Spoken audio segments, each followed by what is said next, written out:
Welcome to the Explainer. If you're tuning in, you've probably got a dog that just loves to launch themselves at every single person who walks through the front door. Look, we love them to pieces, but having a furry missile flying at you? Yeah, that's a recipe for scratched up arms, spilled coffee, and completely ruined sweaters. So today, we're pulling straight from the Pawfectly Wise guide to stopping dog jumping to give you a permanent, proven fix to finally keep those paws on the floor. Now you might be sitting there thinking, I have literally tried everything. You push them away, you firmly say no, maybe you've even tried the whole turning your back routine, but they just keep bouncing around like a kangaroo on a caffeine buzz, right? It feels like no matter what tactic you throw at the wall, the message just isn't sticking. Well, our source material delivers a bit of a massive reality check here. It flat out states, the way most people try to fix jumping actually teaches their dog to jump more. Ouch, right? It's a tough pill to swallow, but all those standard reactions we just talked about, they are inadvertently throwing gasoline on the exact fire we're trying to put out. But don't worry, stick with me, because in this explainer, we're going to lay out the exact step-by-step method to completely rewire this behavior. Okay, let's dive right into this. Here's our roadmap for today. Why your dog jumps, the variable reward trap, the 4 paws on the floor rule, replacing the bad behavior entirely, generalizing these rules to your guests, and then finally a timeout consequence for those really stubborn cases. Part 1. Why your dog jumps. Now, what's really interesting about this concept is the massive communication gap between our two species. You have to realize your dog isn't trying to be dominant or bad. Jumping is literally just how wild puppies naturally greet their moms. But look at this total paradigm shift. You intend to punish the jumping by pushing them and yelling no. But to a dog's brain, any attention is processed as a huge win.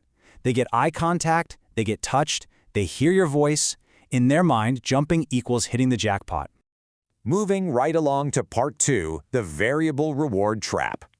This right here is the #1 mistake owners make. It's called a variable reward schedule. Basically, it's when a reward is given completely inconsistently. And psychologically, well, it creates the absolute strongest, most obsessive behavior possible. The source material uses this brilliant analogy of a casino slot machine. Think about it. You don't win every single time you pull the lever, but the chance that you might win, that keeps you pulling. When you push your dog down on Monday, but kind of casually pet them when they jump up on Tuesday, you've just turned yourself into a walking slot machine. They're just gambling for your attention. And to put that into perspective, check out this scary statistic: 20%. If your dog gets a reward for jumping even 20% of the time, they are going to try jumping 100% of the time. There's just no way around it. So before we get into the actual training steps, you've got to make a commitment right here, right now. You, and honestly everyone in your household, must be totally, completely consistent from this moment forward. The casino is officially closed. Which brings us to part 3, 4 paws on the floor. So here is your new golden rule. Your dog only gets attention, any affection, any treats when all 4 paws are touching the ground. Let's walk through the exact mechanics of what to do the very second your dog launches at you. Step 1, completely turn your body away, cross your arms, give absolutely no eye contact, and say nothing. You are totally removing the reward of your attention. Step 2, you just wait. Do nothing until all 4 paws hit the floor. And step 3, the exact moment they land, you immediately turn back, give them a big smile, and reward them. But here's the catch. Timing is absolutely crucial here. You have a tiny window of exactly 1 to 2 seconds to reward that correct behavior. If you fumble around and wait 5 seconds to give the treat, actually scratch that. Even 3 seconds is too long. The dog's brain simply won't connect the reward to the action of having their paws on the floor. You've got to be locked and loaded with treats in your pocket so you can capture that behavior instantly. And when you're actively practicing this, keep it incredibly short. 5 minutes. That's your target metric.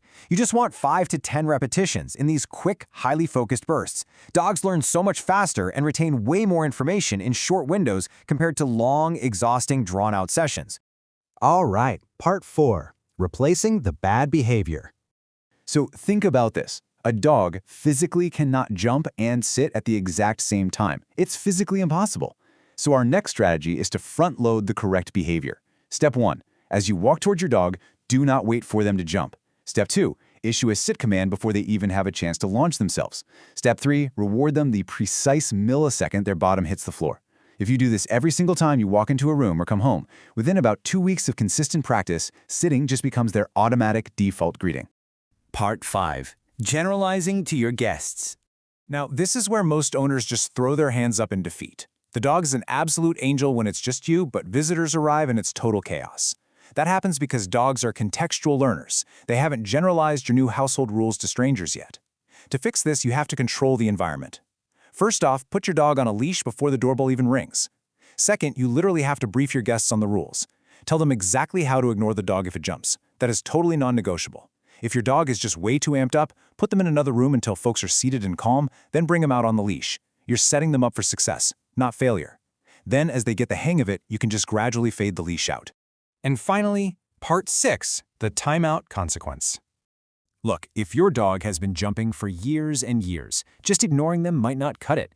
They might need a consequence. And to be totally clear, that does not mean punishing or yelling. It means strategically removing the fun. So the crucial point here is mastering this specific timeline. At 0 seconds, the dog jumps. At 1 second, you calmly say, "Too bad." No drama, no yelling. By 5 seconds, you smoothly guided them behind a baby gate or a door. After 30 to 60 seconds, you end the timeout, bring them back, and try again. This vividly teaches them that jumping equals an immediate loss of access to you. Boom, reward totally removed. All right, let's do a rapid-fire recap of the whole shebang we've mapped out today. 1. Understand they just want your attention. 2. Never ever reward the jumping with any kind of reaction. 3. Live and breathe the 4 paws on the floor rule. 4. Replace the urge by front-loading a sit command. 5. Leash up and enforce strict rules for your guests. And 6. Use that calm timeout method if the habit is really deeply ingrained. If you only take away one single thing from this entire explainer, let it be this exact quote from the source material. Consistency beats everything. You do not have to be some flawless professional dog trainer. You just got to be consistent.